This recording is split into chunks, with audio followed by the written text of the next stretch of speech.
day, obviously. So that'll be something the batters will be watching tomorrow, I guess. Geisel was obviously the main man when it was really going there. Like, can you just tell us about what kind of plans you cycled through, whether you could have done anything different to him? No, I don't think so. I mean, we cycled through a few plans. He batted really well. He's a good player. He batted well. I mean, we went through a couple. We sort of hung it outside off for a bit with an offside field. We tried straight. We tried the bounces. We tried a lot of things. He negated everything. So, credit to him. He batted well. Josh, how do you approach tomorrow? What happens tonight and what do you do tomorrow to try and turn it around?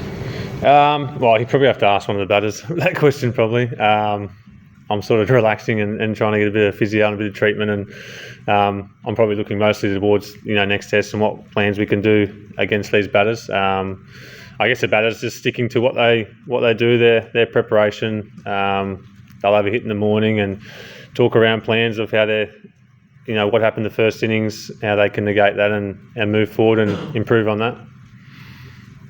Does it feel interesting to play in front of a home crowd that is cheering more loudly for the other team? I think we're used to that now. I think wherever you play India, it's an Indian home ground. I reckon the last few tours have been similar. The one-day series in Australia are similar. We're all used to it now. Yeah.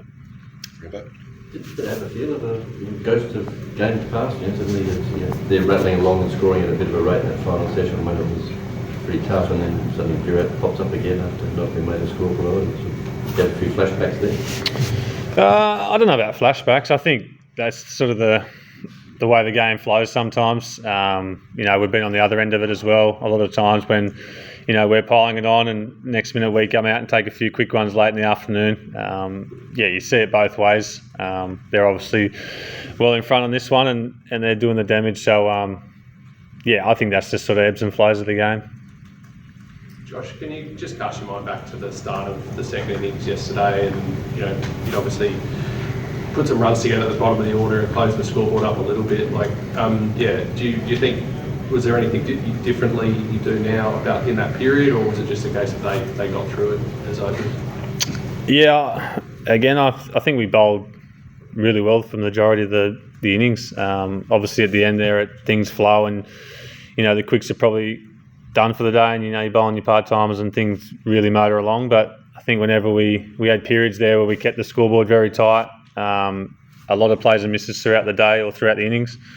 I don't think we would have changed anything initially, as you mentioned, the start of the innings. I think they got through it, they batted well. I think KL left really well.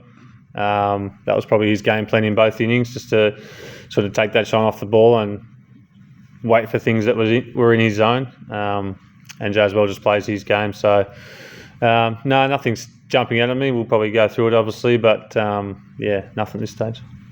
What was the reason walked out as the night watch instead of Nathan? We've just been talking the last few weeks about potentially having two options, and Gaz obviously put a fair shift in their bowling, so Pat put his hand up to do it tonight. I think we'll see both guys used throughout the series, I think.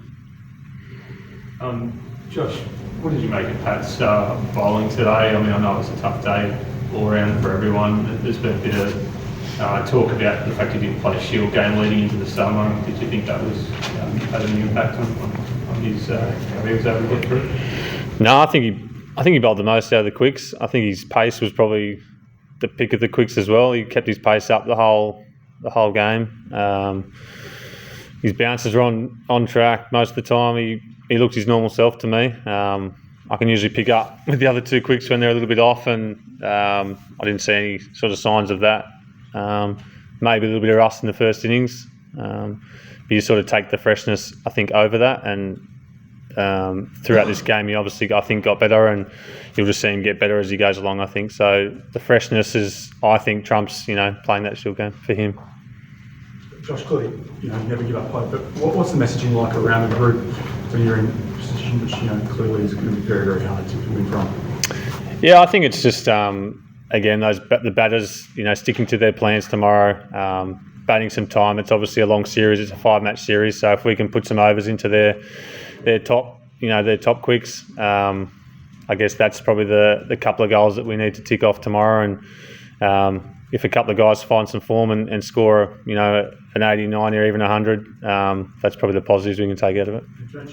Marnus, his headspace, how's he going from your perspective? Has he shown him different signs around the group? No, he's been his normal self. He seems normal to me. I know he's always a big thinker of the game. He loves talking cricket, playing cricket. Eats, sleeps and breathes it. So, I haven't noticed anything different in Marnus. He'll talk to the coaches and talk to probably Smithy most of all about his batting. They're obviously very close. So, hopefully things turn around quickly. Couple more here, folks. Brett, and we'll finish at the back. Just back on Marnus, Josh, you bowled a lot to him from a bowler's perspective. There are lots of theories floating around about what's happening with his batting. Have you got your head around it from just what you see? I haven't seen much different, to be honest. I didn't actually bowl a lot to him in the lead up, just for the pairings didn't quite match up. But he looked his normal self. He looked switched on. He's ready to go. He's as hungry as ever. They're a pretty good attack, India, so it's going to be tough to score runs at the start, and if you need to get through that period, and hopefully things get easier. One there and the last one over there. Josh, Kohli has now scored more 100 by visiting, even more than Tendulkar. You have a fantastic record against Virat Kohli. How was this innings different, considering the fact that over the last few years he has not been among big 100 or something like that? In the context of the game, can you just? I think when he came out, he looked positive. He probably left a bit better in the second innings early on, and then I think the game situation probably dictated how he needed to play. He needed to probably get on with it a bit, and so that India could have a bowl at us tonight. So he that probably forced his hand a little bit, which can take the pressure off sometimes. And we saw probably almost a one-day innings from him, and manipulating the field, manipulating the bowlers, and all that sort of stuff. So he looked in pretty good touch this afternoon. Josh, was there any discussion about the wicket, the way it's changing its colour, the way it's changing the nature of the wicket has completely changed from day 1 to day 2 to day 3? There were different pictures roaming around, the colour of the wicket. So we know you guys read it well in Ahmedabad, but what happened there? I think initially it was quite, not soft underfoot, but it was a little bit tacky, and I guess it changed in probably a space of a few hours. It felt like after lunch day 1, it was quite hard underfoot. Obviously the sun's been out, a lot. It's been hot the last 2 days, so it's probably always going to crack up here, I think. So I guess you're weighing up, is it harder to bat 4th innings than the first innings? And you see a few now that are starting to roll end of day 3. I think if you're going to have to bat day 5, it's going to be pretty hard work. So looking back, I think you'd bat first 9 times out of 10. Yeah.